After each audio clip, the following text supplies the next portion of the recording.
Owens, America's Wealth Coach, and it's time to get wealthy. You're going to learn exactly what you need to know and do to finally achieve the level of financial success you desire and you deserve. Why is the wealth gap so wide? Well, the stats say that African Americans have 1/10 the wealth of white families, $143,000 versus $1 million. Well, in an explosive new book, my guest today shares why a lot of that gap is caused by the financial industry itself. She is the author of The White Wall: How Big Finance is Bankrupting Black Americans. But here are the three things they don't want you to know about building wealth while Black. First, your income or assets will not give you access to many of the privileges that our white counterparts get. In addition, systemic racism has really prevented African Americans from building the kind of wealth that they could if the playing field were level. And then finally, financial services companies make it really difficult for Blacks in the industry itself to succeed. Well, our guest today is here to shed some light on this topic. She's Emily Flitter. She covers banking and Wall Street for the New York Times. She's had a pretty long career as a journalist, and this is her first book. And that's why I'm excited to have this conversation with her today. So Emily, welcome to Get Wealthy. It's great to be here, Deborah. Thank you so much for having me. My first question to you, however, is, did you ever imagine that this topic would be the subject of your first becoming an author? No, I didn't. But once I saw the magnitude of this problem, I knew it had to be an entire book. In fact, I could have written an entire book just on the insurance industry and its racism. I think there need to be many, many books on this subject. And I knew that I needed a book-length piece of writing to even begin to describe all the facets of this problem. Well, let me tell you a funny story. When your article broke in the New York Times about the football player going into that office, that investment company office, I actually knew someone at JP Morgan. And I gave them a call to say, wow, what are you guys going to do about this? And they said, oh, it's interesting that you called. We're having a meeting with a lot of Black leaders, and we'd love for you to come up. And it was the very next day, I hopped on a train to New York, and I sit in this room. And what was really, really interesting about their leadership is how perplexed they were about something like this actually happening to one of their customers. So that's where I want to start. You know, in Get Wealthy, we have a framework of financial success that we put through the lens of mindset, strategy, and execution. And I think this is a great conversation to have around that framework, Emily, in that the first thing I want to cover is mindset. And, you know, for so often we deal with these financial institutions and we don't really understand that the racist systemic policies that they have. So I want to start there with you, just about from your own perspective. What do you think the mindset that a gentleman like this football player you wrote about, who had, you know, hundreds of thousands of dollars, but still wasn't, just give our viewers a little background on what happened, because that was the article itself that kind of brought a lot of this to light. That's right. That article was the sort of thing that kicked off the effort that I have been making over the past few years to cover this topic. The story is about a black NFL player, a retired NFL player, who went to a JP Morgan Chase branch in Phoenix and wanted to deposit his money and get the perks of that JP Morgan Chase offers wealthy bank customers. So if you have $250,000 in a JP Morgan Chase account, you can have all of these extra little things like tickets to events and discounts on museum access and travel discounts and even discounted loan rates. And in many cases, the bank really reaches out to people who they think are wealthy enough to qualify for this program, which is called Chase Private Client. And they say, like, please sign up for this. We'd love to have you. And it's a prestige thing. And it just gives them an extra level of sort of interaction with these clients. So Jimmy Kennedy is the NFL player who has certainly earned enough money during his time in the NFL to qualify for this program. When I interviewed him, he said he had in various bank accounts about $900,000. And whenever he would visit his mother in Los Angeles, he would go to the bank with her, and the tellers all knew who he was, and they would say, "Oh, you have to come over to Chase and be a Chase Private Client." But he didn't live in LA; he lived in Phoenix, and so he finally decided, "Okay, I'm going to go to Chase. I'm going to move my money from the other banks and put it in Chase and become a private client." So he goes there, he moves his money, and for some reason, they won't make him a private client. And he's like waiting, and he's got this investment advisor who he actually really likes. And then that person, who's actually another main character in this story, gets fired after complaining about racial discrimination. So now Jimmy is alone. He doesn't really have an advocate at Chase.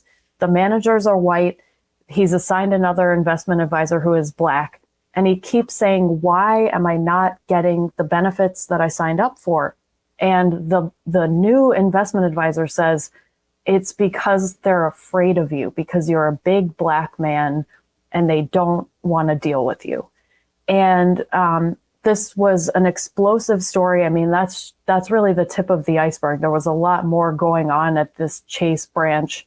Emily, that's insane that here you are, you're like asking them to take my money. That's what I find so insane about just the treatment that this NFL player, he did know what he qualified for, and yet the new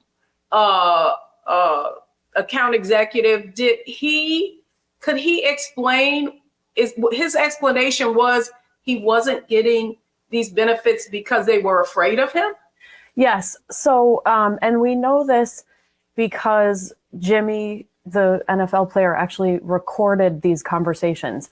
And I just want to make one little interjection, and that will show you how insane this is. After this story came out and people read about the difficulty that Jimmy had trying to get Chase Private Client status, I heard from so many people, all of whom were white, who said that Chase had actually said, "Look, we don't even care if you don't have all $250,000 in cash. Like, it's really, like, we can just, put some other assets together on paper, and, you should apply for this anyway." So, I mean, they are trying to hand this status out to certain people. But for Jimmy, it's like his money wasn't good enough. So, anyway, he knew something was wrong. So he started recording his conversations with his investment advisor, whose name was Charles. And Charles was also black. And in one of the recordings, Jimmy says, "Why am I not getting private client status?" And Charles says, "Look, as a black man, I can talk to you like this. And we're in Phoenix, Arizona. They don't see a lot of people who look like you and me. And you're also enormous. you were in the NFL, and they're just afraid that if they tell you that there's been this little kind of hiccup in processing your paperwork, that they don't know what you're going to do, and they're afraid.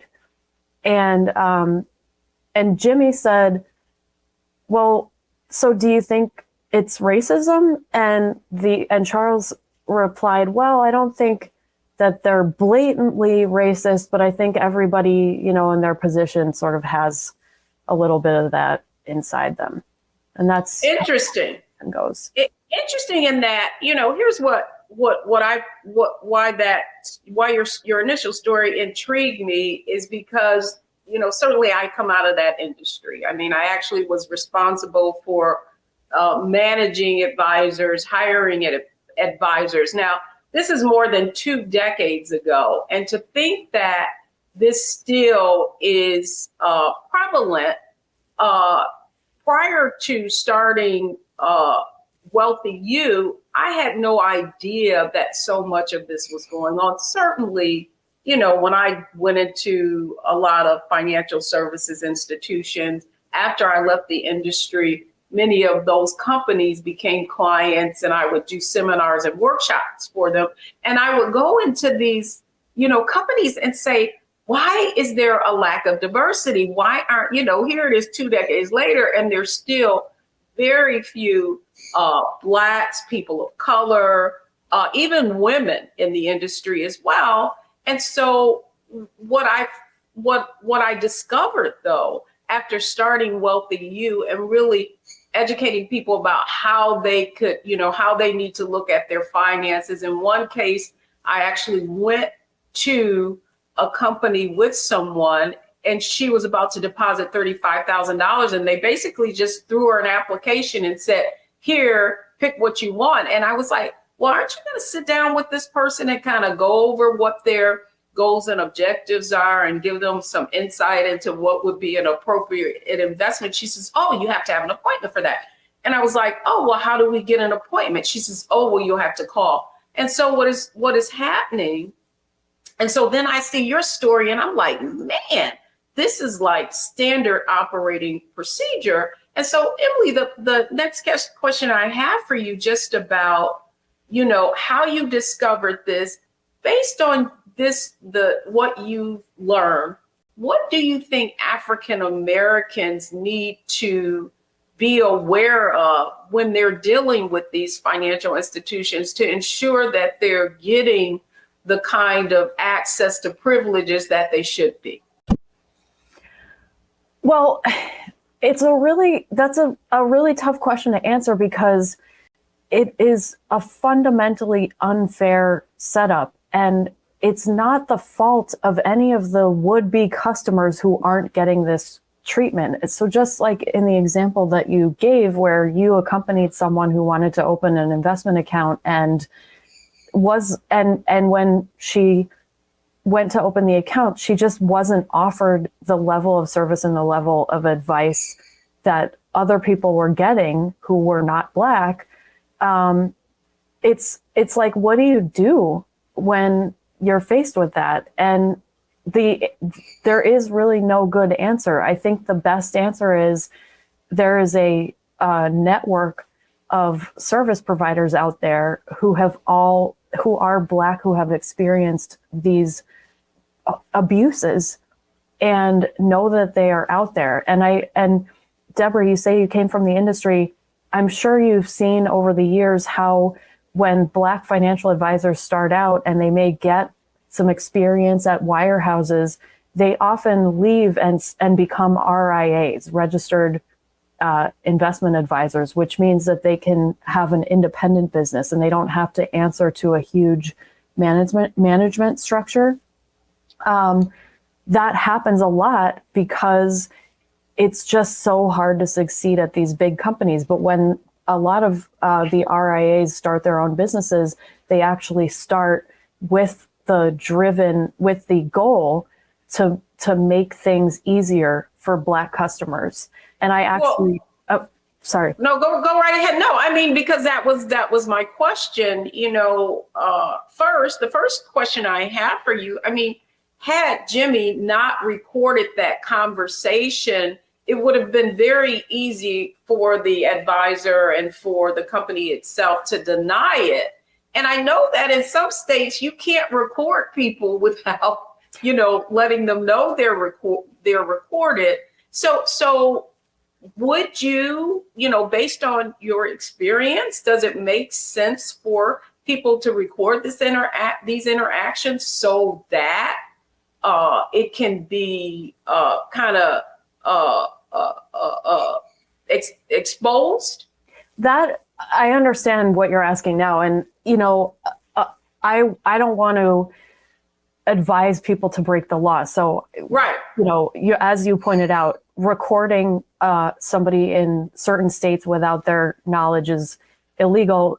So, assuming that that this interaction is taking place in a one-party recording state, which means that only one of the two people talking has to know that the recording is happening, then I don't see why you shouldn't, because with evidence, you can bring this to light. You can seek justice.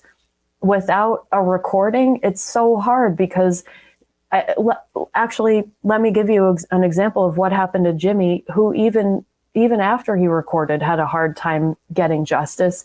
The first thing he did was file a complaint with the Arizona Attorney General's office, which is where discrimination complaints go. And JP Morgan just responded to the claims that he was making in his complaint and said, they're not true. And the Arizona AG just was like, okay, we believe JP Morgan. And only after I wrote a story was there any other movement on that case. And so I think, yes, I think people who are facing this treatment have the tool of modern technology at their disposal to make the recording. But then that's only the first step. You got to make the recording and then you have to use it. You have to call people out, call me, which I love to hear from people. Well, that was my other material. Yeah. Well, that was my other, the other point that I was making, because had you not written that story was a catalyst. The story of Jimmy, the NFL player in the New York Times, really was a catalyst for a lot of other things coming to light. In fact, one of the points that you made, just talking about how difficult it is for African Americans to succeed in, the traditional wirehouse, your large financial services organizations. The gentleman who was the original advisor to Jimmy was fired. And in the book, can you just share with our audience what happened to this gentleman and what actually came to light after your story, after you reported on this? Yes. So Ricardo Peters was a highly driven, ambitious, and amazingly accomplished JP Morgan Chase employee. He started out in a call center and he worked his way all the way up to being a financial advisor. And he wanted more. He wanted to be an advisor to Chase private clients. And as we already know, those are the people who have some real money to invest. And to be a private client advisor, you actually have to have this status. They're called CPCs. And so it's like, it's one step above being a retail financial advisor. And Ricardo really wanted that. And he felt like his boss, who actually was the same man who wouldn't process Jimmy's Chase private client application, was really he was not letting him advance to this level. And he was also really not saying why. And so Ricardo started recording his conversations with his boss. And his boss said, I don't think you're going to be right for being in this program. And Ricardo was like, why? And he said, well, I just don't think the market is going to support us, giving somebody else this title. And Ricardo was like, but I have all of these clients who are wealthy now. And Ricardo was frustrated because his clients, when they reached a certain level of wealth, were actually being taken away from him and given to people with this status. It seemed really unfair. So in one of the conversations that he had with his boss, he said, "What about this woman who I just brought in as a new client?" He mentioned her name, and her background was that she was Black. She had had a son who had died in a tragic way that required the city or municipality where her son died to give her a settlement that was worth about $400,000. So plenty of money to qualify as a Chase private client. And Ricardo pointed this out, and his boss said, "Well, she's from Section 8 and she didn't earn it, and she didn't, you're not investing," he said, "you're not investing a dime for this lady because this isn't money she earned and she doesn't respect it." And that is insane, Emily. Come on. Insane. This gentleman has no compassion and no empathy. And his point of view and perspective is that because this was some kind of windfall, that she wouldn't, she'd be a spendthrift and she wouldn't invest the money? Or was that his train of thought? It was. That's how he said it. He was like, "I've seen it before. For in 12 to 24 months, this money's going to be gone. You're not investing a dime for her." And Ricardo actually said to him, "Isn't that what we're for as financial advisors, is to show her how to be a steward of this money and make it grow?"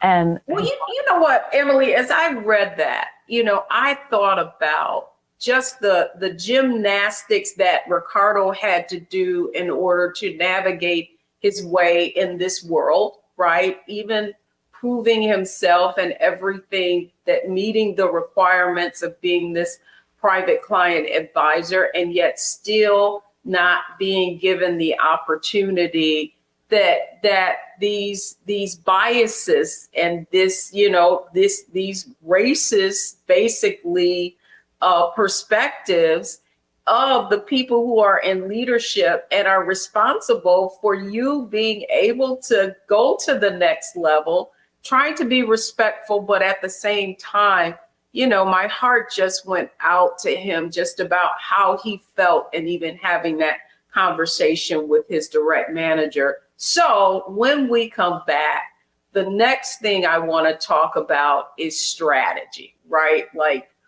when we come back, folks, we're going to our strategy segment. What do you, as a African American, what can you do to succeed in spite of what the explosive findings in this book, and what Black Americans have to go through in order to succeed in the financial services industry itself? Don't go anywhere, folks. We'll be right back.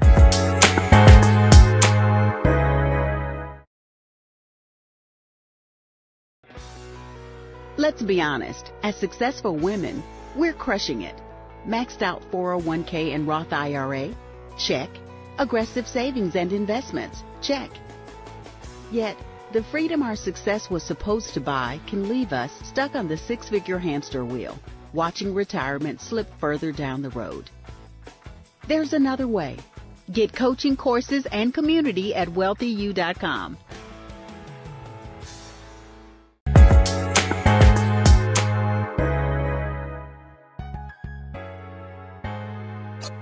Welcome back, everyone. I'm Deborah Owens. This is Get Wealthy, and we're talking about the difficulty of being able to acquire wealth for Black Americans. Joining me today is Emily Flitter. She is the author of The White Wall: How Big Finance is Bankrupting African Americans. So, you know what, Emily, that's where I want to go next. And that's strategy. When you think of you in your book, you have story after story of people trying to do the right thing and just being met with all of these racist obstacles. So I want to talk a little bit now about your book. Has been out now for a few months. You've been getting feedback. You've gotten a lot of insight.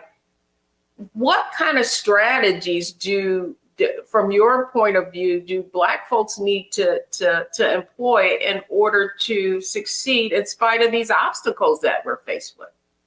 Well, as I mentioned in the first segment, there are one really important thing is to seek out allies in the financial industry, institutions and people who say that they recognize these problems for how big and how deep they are, and that they are mission driven in their attempts to make change. So forget about the rhetoric that the big banks and other big financial institutions in corporate America are constantly producing for the public. It's meaningless. All of the, we value diversity, we have no tolerance for racism. It's meaningless. You need to find institutions who say, we are here, we exist to serve Black customers. We exist to counteract racism in the wider financial industry. And those institutions are out there. In my book, I write about a woman actually who was at JP Morgan as a financial advisor and then as a manager. And she has now gone out on her own as a running an investment advisory firm that recruits Black advisors and makes sure that they are nurtured. So that's, if you want to get into the industry, that kind of setup is a really good setup. But beyond that, Deborah, I really think that, first of all, there's an entire component of this that really it should not be the responsibility of Black employees or customers. White managers and the people with the power need to change, and that's not on African Americans. They are victims of this treatment, and it's not. You're absolutely right. I just wondered, someone like you, did you in your wildest dream even you get this story, at first you don't. In the book, you talk about whether or not this was really a story that you could pursue. And then you, through your research, found, a woman who's been fighting the systemic aspect of this, of the financial services industry itself, and it's the racism being systemic within it. Did you ever in your wildest dream, as you interviewed these people, think that this was actually going on? Well, at first I behaved as a journalist is trained to behave, which is that you are presented with a set of facts. You have to listen to everybody's angle and, synthesize things, and figure out what the real story is. And, what I realized and why I wrote the book is that when you get presented with a set of facts in any individual situation where someone is saying, I'm the victim of discrimination, I am being mistreated because of the color of my skin, there is a huge context. If you don't have the context, you're like looking at it a lot of times like, oh, it's he said, she said, and what can be proved. But the context is that this whole system is racist. And if you lose that, you're just not doing individuals who are victims of this abuse justice. So when you say, did I ever imagine? I mean, I do journalism in order to bring abuses to light. That's what I think is really important about journalism, is that it's sometimes really the last stand that you can take is telling your story publicly. It makes people able to internalize your experience, sympathize, and then it gives them energy to make a change. And what we need right now is for the whole system and its leaders to understand how shameful this is and to make a drastic change. Well, the other question I have for you, though, really is that, yes, it's not what this led to you to find was that it's not just in the investment side of the financial services industry, that it's a thread that weaves itself throughout every aspect of the industry. You brought up insurance, which I also have been employed by one of the largest firms in the property and casualty area. I think what's important is for you to tie how these discriminatory practices really are impacting the wealth gap. Great question. And actually that's kind of the source of the title of my book, it being a wall. And like all of these different components of the industry are like bricks in the wall. So if you look at the insurance industry, I wrote about how if you have an insurance policy, let's say you have homeowners insurance, something goes wrong, like your roof starts leaking, like a tree falls on it, whatever. The way insurance is supposed to work is that the insurer is supposed to pay to fix your roof. You've been paying into the policy. Now it's their turn to give you back some money so you can make this repair. That's how you preserve the value of your home. That's how you preserve your own finances when something big and unexpected and expensive happens. But insurers won't pay claims made by Black claimants with the same ease as white claimants. And actually, there's a new study, it's not in my book because it just came out, that actually compared the claims process for white claimants and Black claimants for State Farm. And what is the effect of this? Well, it just means that if you're Black and you have a house and something bad happens and you can't get the same payout with the same speed and ease, you're losing money. And how are you supposed to build wealth? How are you supposed to build momentum in building wealth when everything is harder? Yeah, I mean, it's like it's a black tax, right? So let's take insurance, for example. One of the things I found fascinated when I won't say fascinated, it kind of ticked me off, right?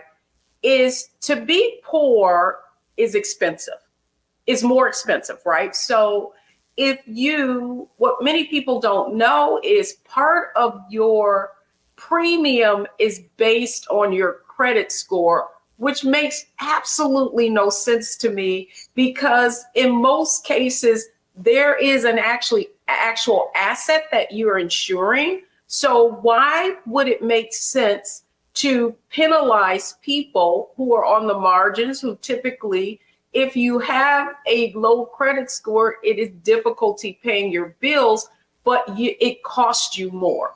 If you look at living in urban areas, right, the cost of insurance costs so much more than if you were to just move 2 blocks away. And so basically what is happening is that it costs more for you to live, therefore, just to take care of your basic needs. So therefore, you have less discretionary income left over so that you can put towards saving and investing. And the other question that I have for you is, was there something that you discovered that you had no idea was people were really being impacted by? Wow, what a great question. The insurance thing was a really interesting discovery. I also was just really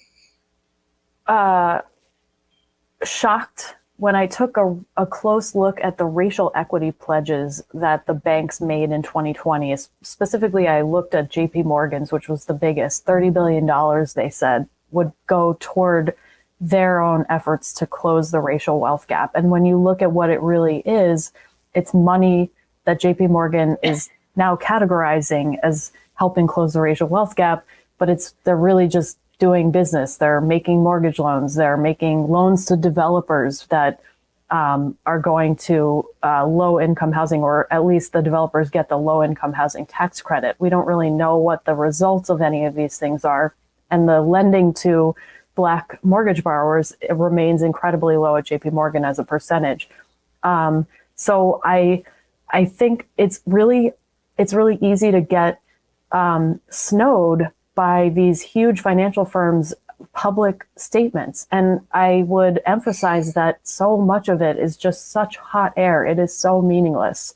It's a shell game, right? Yeah. So we're going to help you, and by helping you, we're going to benefit, right? So we're going to make all of these loans available, but they're loans, right? So from those loans, you are going to earn interest for them, and it's just going to make more money. I tell you, folks, you have got to get this book. It is The White Wall: How Big Finance is Bankrupting Black America. When we come back, we're going to our next section and our next segment, and that's all about execution. Once you get this information, now, what do you need to do as a result of it? That's what we're going to tackle when we come back. So don't go anywhere.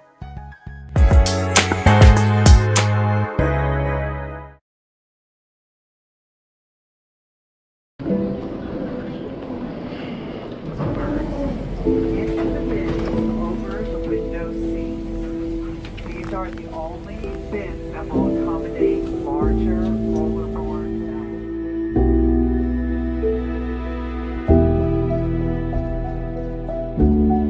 They put 10 in here? 10, and you don't come out till you die. And you eat him, he hoop 10. Oh my God. So what?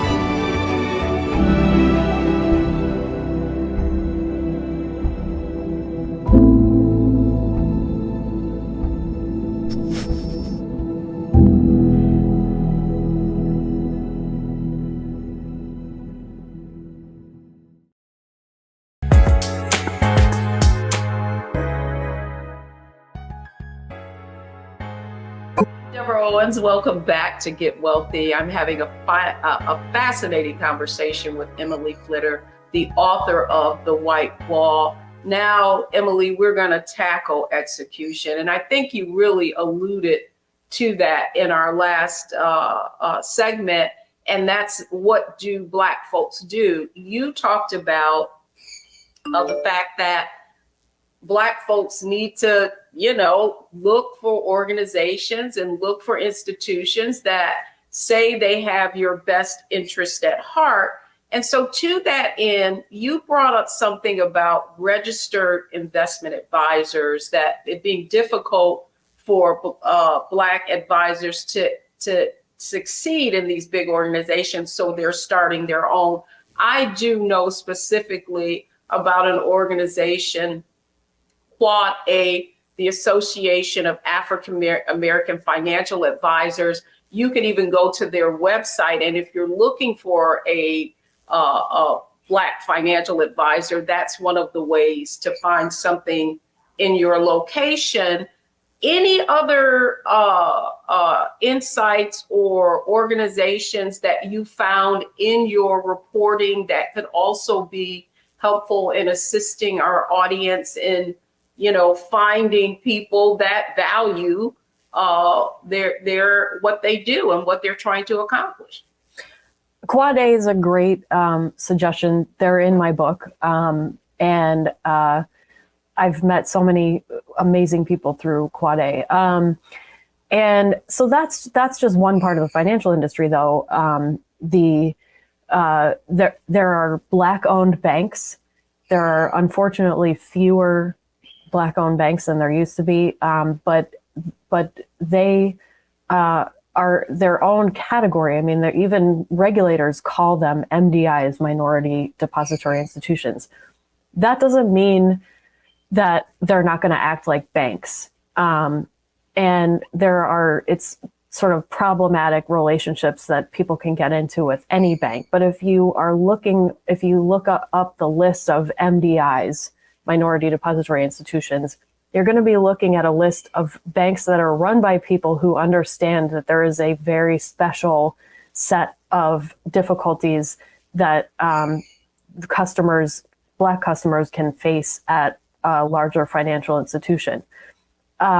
if you're moving beyond retail, like for instance, if you want to succeed on Wall Street, I interviewed people who were successful on Wall Street and people who were so frustrated and so mistreated that they left. And they, nobody offered advice that didn't have a very sort of grim implication.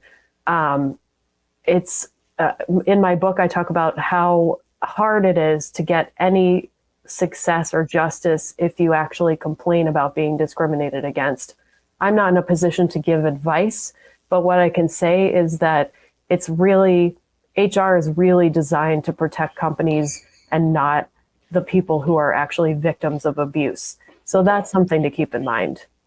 Thanks for those tips, Emily. The Quad A and those kind of organizations, Black Banks, the other organization that you mentioned, we're going to make sure that we post those links so that when people are looking for organizations that are aligned to their specific needs and value them, there's somewhere to go. So when we come back, we're going to go through what is our lightning round: analyze, optimize, and maximize, based on all the information that Emily's shared with us. So don't go anywhere, folks.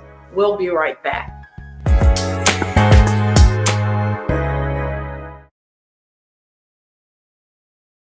Black Star Network is here. Oh, no punch! I'm real revolutionary right now. Thank you for being the voice of Black America. All momentum we have now, we have to keep this going. The video looks phenomenal. See, this difference between Black Star Network and Black-owned media and something like CNN. You can't be Black-owned media and be scared. It's time to be smart. Bring your eyeballs home. You dig?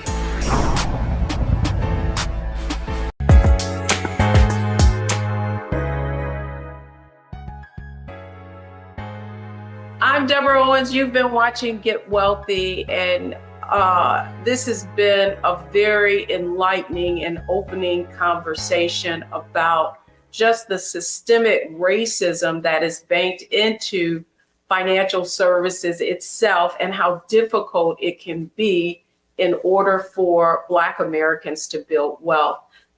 Let's welcome back Emily Flitter. And Emily, you covered a lot of ground in this book. I mean, we just really touched the surface. To your point, it's just not the investment industry, it's also insurance.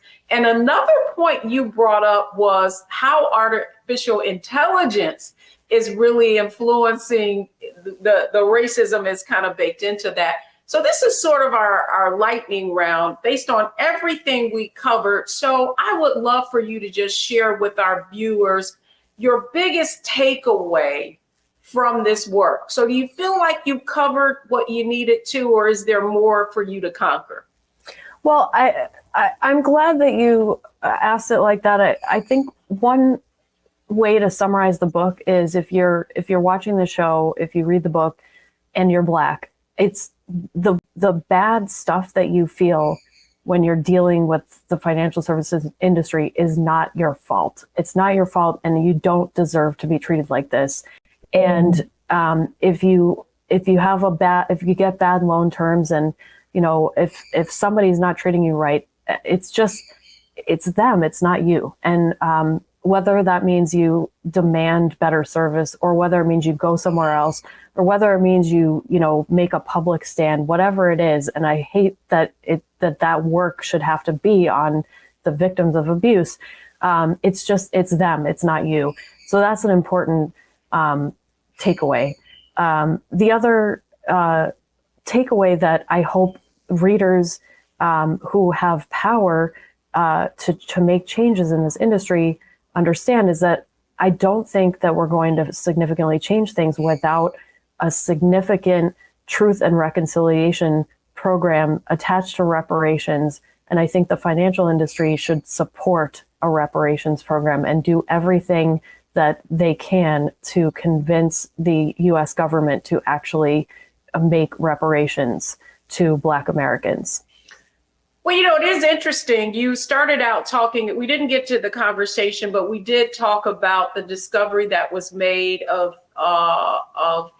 a grave of slaves where a building in Wall Street was uncovered from a new skyscraper that was going up. But my last question to you really is, I in reading the book, there's some other things that I'm sure you discovered that aren't in there. You know, one of the most egregious things that I'm finding in our community is that people are being put in products and they're being charged a lot of fees. They can't get out of these different products. They're specific to the insurance industry and are sold by investment companies as well. Did you encounter anything in your research about how these kinds of products are impacting not just Black Americans, pretty much anybody who invests in them? Well, I actually, if you're talking about exploitive, predatory investment products, I have been writing about those for years. I mean, there are all kinds of scammy private placements and low-end REITs that financial advisors put their customers in, that, you know, they get them to sign off on things without really understanding what they're doing. Yeah, this is a big problem. And in terms of what can be done about it, I think that it's really difficult if you have a financial advisor and that person is telling you that that you should get into this product and you don't really understand it, because oftentimes what the advisor will say is, well, I'm the expert here, so you should just trust me. And I mean, yeah, you have to figure out if you trust that person, and I would not in like 99% of the cases. You know, if you don't understand it, don't do it. Even if it's like there's like a little warning bell, I would listen to that. That's exactly right. And that's exactly, Emily, why we launched Wealthy You and why Get Wealthy is on Black Star Network. I just want to thank you for coming on Get Wealthy. And I hope your book is a great success, because not only do Black Americans need to read it, I think all Americans need to read it so that they can really understand how pervasive racism is and how it influences and impacts every area of our lives. Definitely. Thanks so much for coming on Get Wealthy. Thank you for having me. This has been a real pleasure. Good. Excellent. So when I come back, the 3 takeaways from today's show. Don't go anywhere. I'll be right back.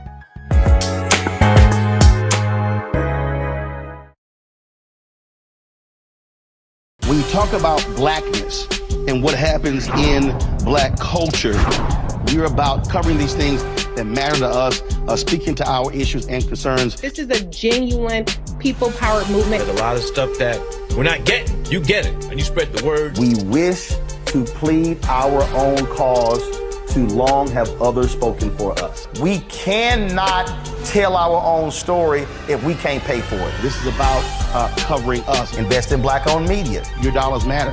We don't have to keep asking them to cover our stuff. So please support us in what we do, folks. We want to hit 2,000 people, $50 this month, raise $100,000. We're behind 100,000, so we want to hit that. Y'all money makes this possible. Checks and money orders go to P.O. Box 57196, Washington, D.C. 20037-0196. The Cash App is $RM Unfiltered. PayPal is R Martin Unfiltered. Venmo is RM Unfiltered. Zelle is roland@rolandsmartin.com.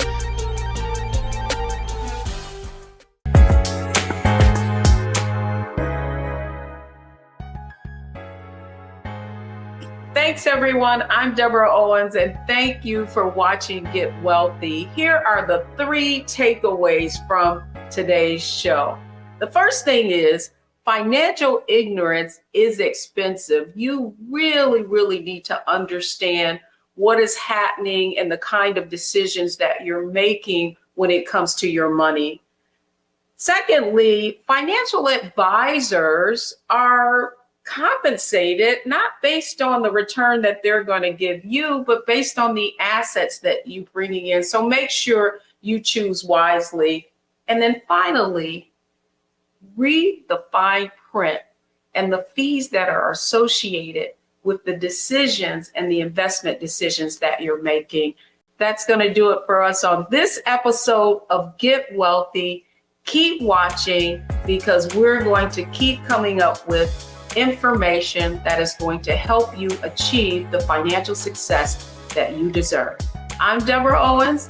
This is Get Wealthy, only on Black Star Network.